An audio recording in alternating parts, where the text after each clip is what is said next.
Yo guys, it's Badger here. Today we are going to have another look at another kid's tablet.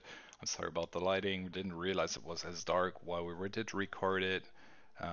So let me try to get this going anyway though. As you see, it's pretty much your average Android kid's tablet. We got like a bunch of shortcuts in the bottom and also some decent lighting.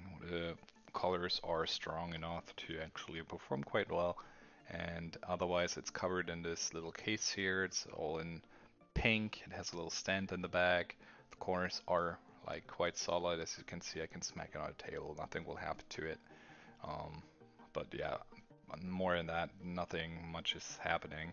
To be honest, that's like your average kid's tablet. That, yeah, like the ones we already checked on this channel.